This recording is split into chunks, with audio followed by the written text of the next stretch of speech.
sommes avec Vincent Cespedes, qui est intervenu aujourd'hui au niveau des CJD du Tarn. Donc, Monsieur Cespedes, moi je vais vous laisser vous présenter. Je suis Vincent Cespedes, j'écris de la philosophie, j'ai pas mal d'ouvrages, une quinzaine d'ouvrages. Je m'intéresse depuis très longtemps à tout ce qui est informatique, mais je l'avais mis un peu de côté. J'ai commencé à coder à l'âge de 10 ans, j'ai toujours codé, et puis là, comme ça devient une figure importante, l'intelligence artificielle, toutes ces questions de technologie, j'engouffre la philosophie dans ce questionnement-là. Pour vous, qu'est-ce que l'intelligence artificielle? L'intelligence artificielle, c'est un mot fourre-tout, d'abord un slogan. Aujourd'hui, on voit à peu près quand même un axe commun de toutes les tendances possibles. C'est quelque chose d'abord qui trouve des solutions, qui est auto-évolutif, qui évolue tout seul sans qu'il y ait un humain normalement qui le commande, et qui fait des diagnostics, qui restitue de l'information, qui fait des recoupements à travers, en puisant dans des milliers et des millions de données. Voilà, donc c'est quelque chose qui permet de donner l'apparence, lorsqu'on n'est pas informaticien, d'une intelligence quasiment autonome, de quelque chose de vivant. C'est le silicone qui imite la vie et la vie de la pensée notamment. En fait, c'est une externalisation aujourd'hui de la volumétrie de data toujours grandissante, et on externalise notre cerveau auprès de la machine. Alors ça, c'est l'intelligence conçue en système de neurones artificiels, qui est un des grands axes de l'intelligence artificielle. Il y a aussi un autre axe qui maintenant n'a pas du tout le vent en poupe, c'est l'intelligence à base de logique mathématique, la formalisation du monde. Moi, je viens philosophiquement de cette école-là. J'ai créé un système de formalisation du monde, j'adore tout ça. Donc, effectivement, le fait qu'il y ait les données, les big data, permettent vraiment une explosion de cette intelligence et surtout des applications industrielles très concrètes. Maintenant, il y a toujours ce que j'appelle un yo-yo de l'intelligence artificielle. Il y a eu des périodes d'hiver, de glaciation, de gel et des périodes de dégel. J'ai l'impression qu'on est dans une période qui va durer très longtemps, une lame de fond de l'intelligence artificielle, et qui va prendre en charge tout ce que l'être humain a de rigide, de planifié, et qui du coup va nous demander de redevenir humain.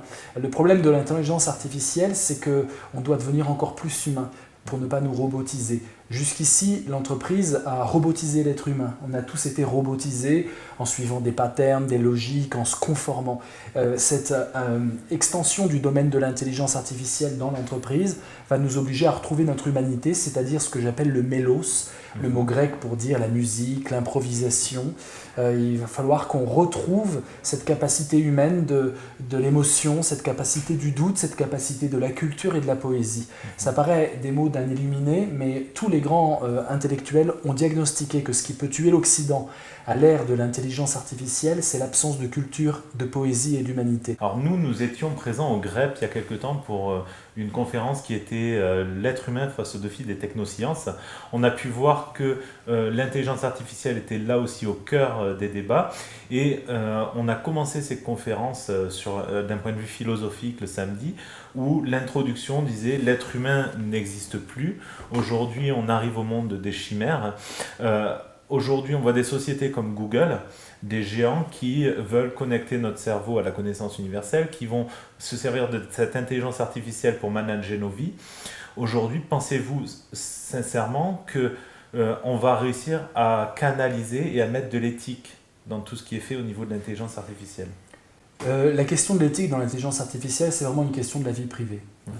Est-ce que je suis maître de ce que je veux diffuser? Est-ce que, pour l'instant, on le sait, on l'a vu avec des scandales récents, ça ne fonctionne pas comme ça. Maintenant, la question, c'est que l'intelligence artificielle est surévaluée par rapport à ce qu'elle est. Si vous avez Google Home chez vous, cet petit appareil qui vaut 60 €, vous vous rendez compte que c'est la chose la plus idiote du monde. Profondément, il faut se l'avouer, à un moment il faut arrêter. C'est le truc le plus idiot du monde. Nous avons un truc qui est censé descendre mes volets automatiquement, mais je n'ai pas de volet automatique. Quand j'en aurai, ça sera très bien. Sinon, ce qu'on fait avec une petite boîte qui répond, on fait quoi? On fait de la philosophie, c'est quoi le sens de la vie? Et là, il répond des blagues. Trois histoires drôles qui tournent en boucle. 3, ils auraient pu en mettre 1000, ils en ont mis 3. Et quand vous demandez à Google Home de raconter des blagues, il y a 10 blagues. Il aurait pu mettre tout Internet, il y a 10 blagues. Donc, ce que veut l'être humain avec l'ordinateur, avec l'intelligence artificielle, c'est tester en quoi l'ordinateur est capable de simuler la pensée, la philosophie, l'humour, etc. On en est vraiment très très loin. J'ai pu voir dans les différentes vidéos Sophia, le robot qui a pu prendre la nationalité iranienne.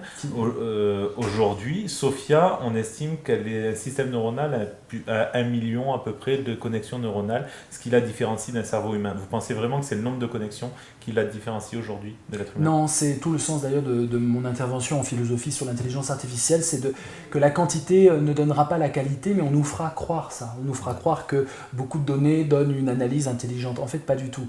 L'être humain, l'intelligence humaine est une intelligence créatrice par essence. C'est pas parce que j'ai appris à l'école que je peux créer, c'est parce que je peux créer que j'apprends à l'école. Et donc, nous sommes créateurs, nous inventons par nos émotions, nos comportements, notre façon, notre mémoire qui est très créative elle aussi, nous inventons des formes nouvelles. Aujourd'hui, on veut nous faire croire, par les neurosciences, que le cerveau, on pourrait lui donner une définition computationnelle et que tout s'explique par du quantitatif et par des neurones qui s'allument. Pas du tout, c'est pas comme ça que ça fonctionne. L'intelligence humaine, c'est pas simplement le savoir-faire, le savoir partager par mail, le savoir coopérer et le savoir penser en jouant aux échecs ou aux jeux de Go.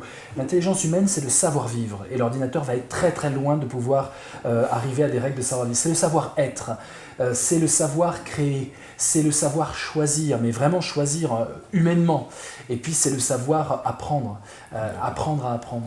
Voilà. Mais je vous remercie, Monsieur Cespedes. Juste un petit mot sur Philohack. Allez-y, je vous le... En ce moment, on lance une application qui est un début d'intelligence artificielle philosophante. C'est Philohack, c'est-à-dire dans votre smartphone, gratuitement, vous pouvez philosopher et vous aurez des leçons et des plans de dissertation conçus par une intelligence que je ne vais pas dire artificielle, mais par quelque chose d'intelligent. Et donc, ça n'a pas de business plan adossé, ça ne sert pas le secrétariat, ça sert simplement à nourrir l'être humain de 2000 ans de philosophie mis dans la machine. Voilà, et donc j'essaierai toujours de voir comment la philosophie et l'intelligence artificielle peuvent se conjuguer pour humaniser encore plus l'être humain avec la culture, la grande absente, la grande oubliée de ce débat sur l'intelligence artificielle. Donc l'intelligence artificielle de demain ne sera pas prête de remplacer l'intelligence humaine quand il s'agit de créer. Sauf quand elle arrivera à écrire un livre à la Philippe Ross ou à d'autres. Je vous remercie beaucoup. Bonne fin de soirée et à très bientôt. Là, tout d'un coup, John McCarthy, un des pionniers aussi, lance le mot intelligence artificielle, qui était un slogan. Évidemment, il y a beaucoup d'intelligence humaine derrière l'intelligence artificielle. C'est un slogan qui a fait mouche, et puis ça devient une discipline académique. Tout le monde y croit, tout le monde est sûr, à peu près comme aujourd'hui, que c'est l'avenir et que ça va, et qu'il faut investir massivement là-dedans.